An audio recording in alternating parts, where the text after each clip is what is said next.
All right, and we're back. I'm Nick Fanning. This is Al Sonic Koza right over here, and this is World Thrift Live. We are doing a free live video series. So earlier today we had Round 2 Proxy, then we had Slobby Robbie from Generation Cool, and now we have... Get Retro Vintage. So here in just a minute he's going to be joining us. So we'll be having Mitch. Honestly, he was recommended to me by Vintage New Zealand, who we had on, I believe, on episode 10. So you guys can tune into that. But he said we had to get him on here. So here shortly he'll be joining in. We'll get him on. We'll get the questions going. As always, if you guys have any viewer questions, throw them down below. We'll make sure to get to them if we can. And yeah, if you guys haven't already, jump over to the YouTube. It's youtube.com/AOKFamily. This is episode 19. So here on Saturday we'll be uploading episode 19, 18, and 17. And then we've already got 16 episodes on there for you guys to check out. So go ahead and get caught up if you haven't seen them already. We've got everyone on there from 727 Thrift, someone who's local to us. We've got we've got Glenn from Full Court Classics. We've got Vintage New Zealand. We've got the Vault MCR from the United Kingdom. So yeah, we're on World Thrift Live. We definitely try to bring everyone on here. So yeah, Get Retro Vintage just hopped in. So hit that request button and we will get you on here. Okay, cool. All right, guys, give us just a moment. We're gonna get started right now. Sound, so just be patient. That's not your phone just bugging out. Yeah, it does take a second with Instagram Live and the sound. Mitch, what's up? Yo, what's up, guys? Hold on. I don't know if I can set my phone down because I think it's going to cover up the microphone. Okay. Can you still hear me if I do that? Yeah, we can. Oh, yeah. All right, word. Okay. What's going on, guys? Not much, my man. How are you? I'm chilling, dude. This is the first time I've ever been on live. It's kind of weird. That's what a lot of people say, honestly, but I feel like it's something that you can definitely utilize if you want. It's really cool, like, for something like this, we can do this, people can see it, and we don't even have to be, like, in the same city or anything to do it. Like, when we started hitting people up to do these segments, they were like, how are we going to do it if you're in Florida? And I was like, we're just going to utilize Instagram Live, so... Dude, that's what I was thinking whenever you first brought it up. I was like, it seems like it's kind of in-depth, and you were like, oh, no, dude, we just go on Instagram Live and just, you can split the screen and chat. Yeah, it's really cool. And then at the end, we just we screen record it, and then we just put it up on YouTube, so it'll be on there. We'll have it up by, like, Saturday. But real quick, before we get started, just kind of give us an intro, just your name, age, and then where you are from, if it's different than where you're based currently. Okay, my name's Mitch. I'm Get Retro Vintage on Instagram. I've been doing it for about 3 years now, since like late 2015. I'm based in Pennsylvania. It's actually a pretty low-key good spot to thrift at, man. There's like a lot of old people here, and I think people are really just starting to find out that they live around all of this stuff. Like, I don't know, people get on Instagram and they see like this whole vintage thrift scene, and like the kids from Pennsylvania are realizing that they live right in the heart of like the best shit. Right. Yeah, we have a couple friends who have moved down here from Pennsylvania, and they always say they miss it. We have like a pretty decent thrift scene, and like I feel like we come up on some like really good stuff here in Florida. But yeah, our friend Anthony, he's from Pennsylvania, and he always says that you guys have good stuff. Where are you? What part of Pennsylvania are you in? I'm in central Pennsylvania, but I travel around a lot. You can get around in Pennsylvania pretty much to like the whole state. Like if I wanted to drive from Philly to Pittsburgh in a day, I could. It's only like a 4.5 hour drive. Oh, okay. Cool. So, I mean, if you're down to drive like 60, 70, 80 miles in a day in like central Pennsylvania, you can hit like 4 or 5 bin stores. Nice. Okay. Cool. So, yeah. Are you familiar? Have you ever been to Second Base Vintage? Second Base. I mean, I follow them, but I don't think I've ever been to, like, I don't know if they have a shop or something. Yeah, they do. It's a big store, dude. They have a 2-story shop. It's in Pennsylvania. Where at? Hold on. Do you have your mine's on the charger. Do you have your phone? Yeah, I can find that. Hold on, and we'll tell you right now. It's like an hour and a half outside of New York City. Is what they told us. But we had go, and they showed us around their store, dude. It's a. Oh wait, is that the one that's in Allentown, perchance? It might be. Hold on. Because I heard someone talk about that before. Easton, Pennsylvania. Easton. Okay, yeah. Same shit, same area. Yeah. Okay. No, I'll have to check it out, dude. That's like an hour and a half away from me. Yeah. But yeah, I'm like, if you look at like the map, I'm like pretty much dead center. Okay. Cool. I live like 5 miles outside of Harrisburg, which is the state capital, but no one knows where it is because Philly and Pittsburgh. Right. For sure.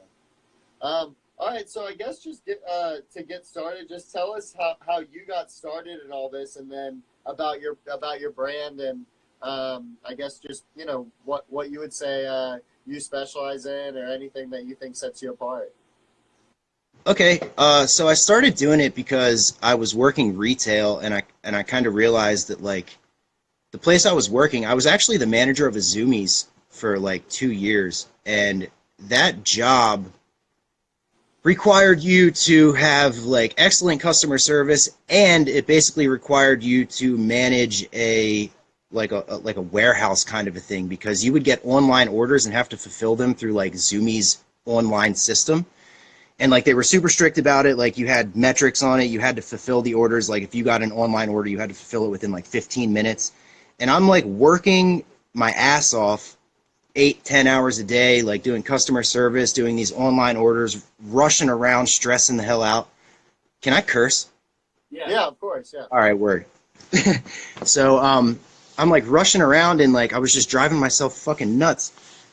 And I was like, dude, I've always been into fashion since like I guess since Nike SBs came out. I was in like 6th grade probably, and I started getting into like SB Dunks, and that kind of changed the way I looked at things. But yeah, dude, I don't know. I kind of had the realization that like I don't need to be doing this whenever I can just fulfill my own orders, and I don't have to answer to anybody. I don't have to be here at a certain time. So I started doing it. I started going to thrift stores and like little by little accumulating things and listing them like 20, 30 at a time. And then things started selling, and I still had my job at Zoomies, and it got to the point where I would be making like $65 for working an 8-hour shift. And while I was there for that 8-hour shift, I made like 200 on eBay. Right. So Right. I was like, fuck this, dude. I'm out. I'm just going to do this 100%. And, actually, like one of the biggest motivating factors for me was I was working in the mall, which is like really close to my local bin store.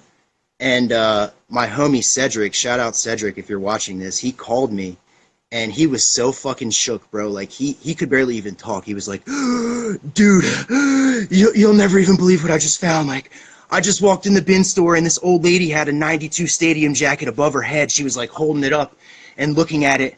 And she sat it down, bro. And like, I got it. I'm like, dude, come to the fucking mall right now, like across the street. I need to see this shit. So we brought it over, and I was like, listen, I need to hold on to this. Like, I need to have this. So we worked out a deal for it. I still have it to this day. And like every morning when I wake up, I look at it and I'm like, dude, that's the possibility of what's out the door this morning. Like, right. I could fucking go to Goodwill and make $1,200 easy. Like, list it today, make $1,200. Right. That possibility is always there. Not just Goodwill. I mean, like, I feel like thrifting is, I mean, people think thrifting's the only way, but like 5 out of the 5 best days I've ever had doing this hustle is not from thrift stores. It's like meeting people from flea markets, and they know like a hoarder or right. something that like, you know, like you get into some warehouse and you're just like, what the hell? Like I saw 4 Tommy jackets when I first walked in. No one's been in here. Like yeah. That's the shit. Okay. Sorry, I ramble. I get off topic. No, you're good. You're good. Well, I'm just trying to catch up with a couple of people have been like throwing up comments. So I'm just trying to see what they said. But yeah, no, what's up, guys? That's awesome. What's crazy is I used to manage when I was in college. I had just started the page, and so I was kind of doing it here and there, but not too much. It was before he moved back. He was living in Texas at the time, so we hadn't really gotten into it full time yet. But I was actually managing a PacSun, and I was thinking the same thing. I'd just be sitting there like running the store, like doing a lot of just doing a lot of extra stuff, like you're saying, that you kind of just felt like you were doing too much work for too little reward. And it's never enough, dude. Yeah, and then the possibility. It's never enough. Like working for somebody else, you could have 5 out of 5 of the best metrics, whatever they measure, dollars per transaction, whatever, and it doesn't matter. I mean, you're still not doing enough. Right. And I mean, it's honestly, in my eyes, it's kind of because like, I think retail's dying, dude. I think. Yeah. Go ahead. I'm sorry. I said no. I'll let you go ahead. I said I think so too. 100%. Yeah, it's weird. It's really weird when, like, looking back on the days I had at Zoomies, like, which is in a prime location in a retail spot in a mall. I've had some of my best days are better than, like, not the best days at Zoomies, but like maybe an average day. Right. Like some of the best days I've ever had, however many sales I get, it's comparable to like and that, which is crazy to me because, like, think of everything that goes into that. Think of everything that goes into, like, the money they pay for a retail space, like the employees that they hire, the payroll department. I mean, it just blows my mind. Right. Okay, so Josh, alias, I'm going to say, he's been throwing up a couple things. First off, he said, do you guys live off reselling full time? We both currently have been phasing ourselves out of our jobs. I only work about 3 to 4 days at mine. He works about 4 to 5. But like we said, we're like phasing ourselves out. And then you do this full time, don't you? I do. Before I go on to this, shout out Vintage Orlando and shout out Old Thrifty Bastard. I see that they just joined. Those are my boys. Second off, yes, I've been doing this full time for about a year and a half now, and before that, I did the same. I ushered my way into it like you guys are now. Right. So yeah, there was that, and then also he asked, because we said that the retail we think is dying out. He said, "What if vintage dies out?" Someone said that vintage will never die out. He says in 5 years it could. One thing I think is that. I think with the vintage thing, I think it kind of goes in and out. I think it's always there. I think there's just the sparks in it. There's always the jumps, but I think with it, you just kind of have to stay relevant and know, like how you said, kind of know a little bit about fashion and what's going on. I don't mean to be like I don't think I like thought of anything. I don't think I like created fire or anything, but like, even before this was like a scene, I always thought 90s vintage was fucking sick. Right. Like the all over print t-shirts, like it's like a thing from my childhood that I see it and I'm like, wow, dude, they don't make shit like that. Like so I think for quality pieces there will always be a market, and I think the market for quality pieces is going to increase over time. But there are those people that think that, perhaps 90s vintage is dying because they're like, they're trying to sell